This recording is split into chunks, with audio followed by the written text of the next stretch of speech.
Hi everyone, this is 돌콩. 안녕하십니까 여러분, 돌돌콩입니다. Happy New Year. 새해 복 많이 받으십시오 여러분들. We are just back from a 2-week long vacation in Dominican Republic. Watermelon. How? I was writing down my goals for 2022 and of course the list ended up becoming super long.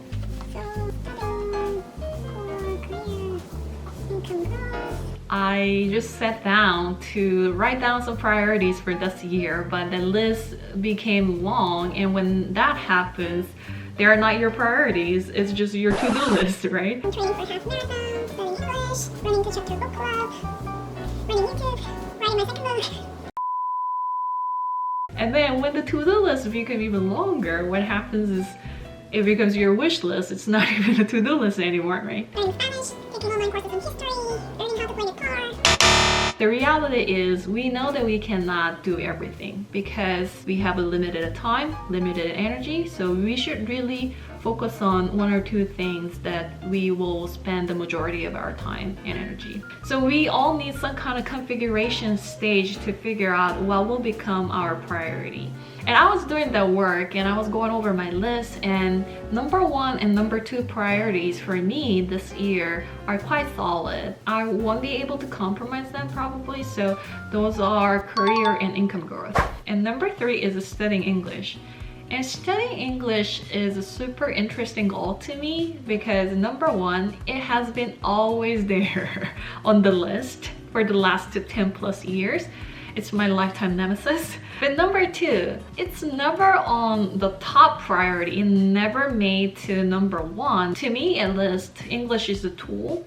So there are always other duties that are more important than just studying English. For example, writing the dissertation and graduating, or getting a job, getting the green card and things like that. I was always like that and I will be like that in the future. So the conclusion here is I'm not the person who can spend 2 or 3 hours every day just to study English. But the desire, the aspiration to improve my English has been always there. It's real. I should come up with some plan that will work out for me. So that plan should require not more than 20 to 30 minutes every day.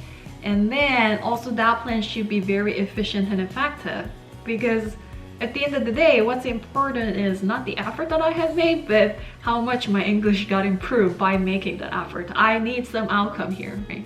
So I was reviewing various English study methods that I have tried. Of course, I have tried many different methods to improve my English. For example, I'm watching news, reading in English, writing in English, which is good, and I'm watching American TV shows, so on and so forth. But someone asked me, what was the most time efficient but still very effective way to learn or improve your English? The answer was super clear. I was surprised too. There is no even close second place here, at least to me. That was to memorize articles written in English every day. It doesn't need to be long, it could be one paragraph. I tried this method back in 2012, so it was almost 10 years ago.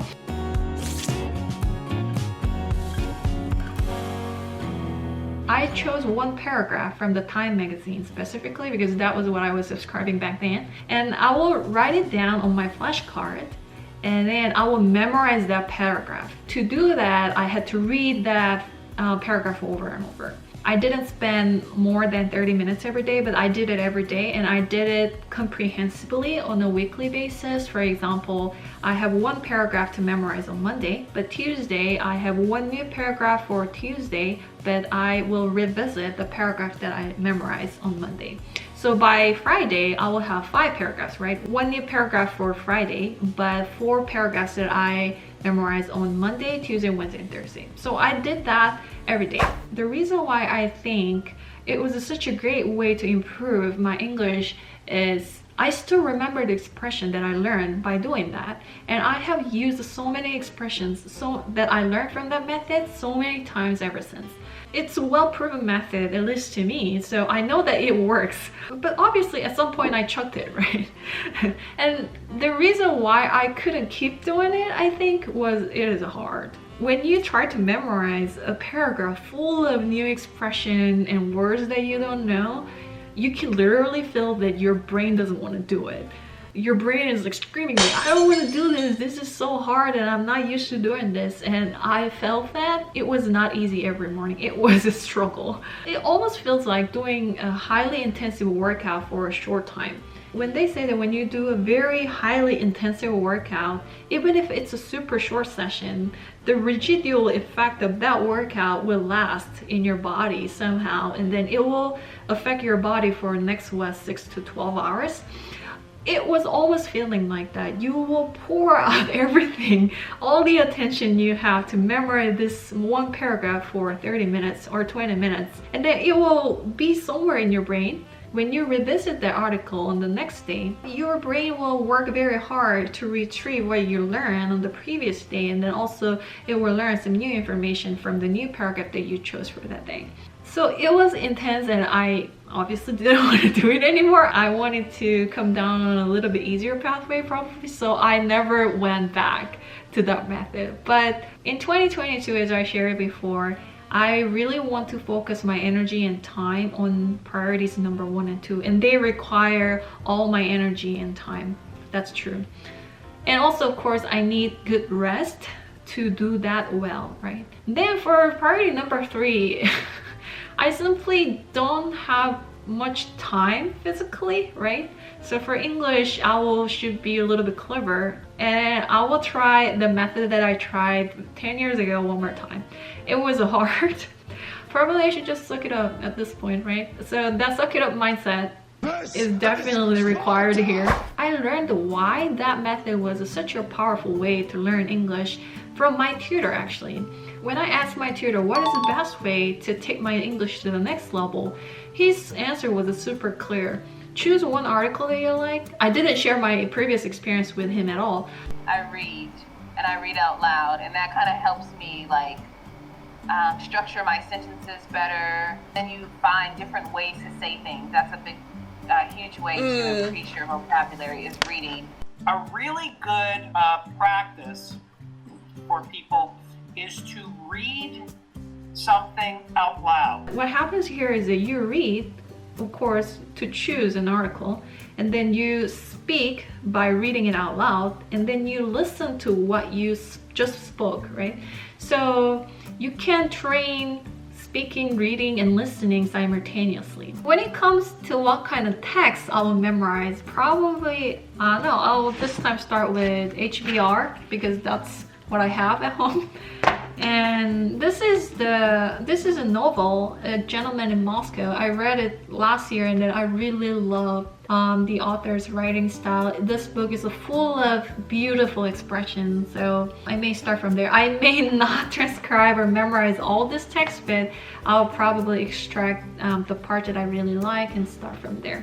And of course, no matter what you're practicing, when it comes to deliberate practice, making good amount of output, so doing it yourself, and also getting feedback are the key components. And of course, language is not an exception. You, of course, have to practice with 100% focus and energy. Now comes the really hard part, the third and final element of this cycle of practice. To listen when someone says, hey, we got it wrong, and to internalize that feedback, then reflect on what you should do differently. I thought initially that I didn't have a problem with speaking in English enough because I work in English and I have friends that I communicate in English with.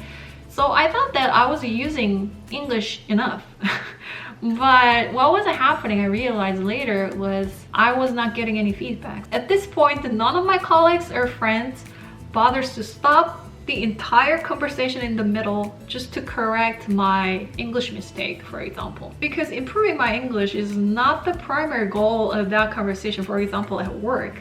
Moving the project forward is the goal and everyone is focused on. So though I was using English enough, I didn't know what kind of mistakes that I was making repeatedly. That's when I think I realized, oh, I need someone who can give me feedback on my English. If you spend thousands and thousands and thousands of hours practicing without intention, with less than 100% effort, with no feedback and reflection, then very likely you will end up on the plateau of arrested development. And that's where my tutor weighs in. I still have a weekly session with my tutor, and of course my tutor will stop me at the moment and point out my mistake and then fix it.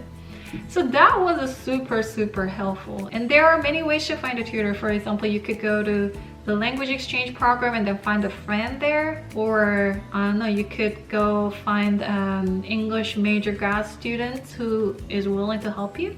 What I use personally is Cambly. For the last 2 years, you will know if you've been subscribing my channel. Cambly is good because there are so many tutors available. So you could try different tutors and then you can find the one that you can work well with and then you feel comfortable with, because that's very important when it comes to practice English, and I'm super introvert, so that really is important to me. I'm not gonna lie, you may have to do several sessions to find the one that you can really work well with, but it's so worth it. Because once you find that person is gonna be your tutor, but your friend, and the person you can share your frustration and grief about English studying with. And then personally, my tutor has given me so many good comments and tips, and he's my confidence booster. Thank you. I couldn't thank him enough. So it's worth investing some time to find the good person who can give you good feedback. If you are interested in trying Cambly, I've been using it for the last 2 years, so I can confidently say, in my experience, it's been so good. The promotion is going on, so check the description box and comments down below if you are looking for a good tutor. What kind of plan do you have for studying English in 2022? How much effort, how much time are you gonna invest? Especially if you're a busy person, what kind of approach are you taking? I'll be super curious. Please let me and other people in this channel know about that. I think we can all appreciate that. That's it for today. Thank you for tuning in, and I'll see you guys in the next video. Bye bye and Happy New Year!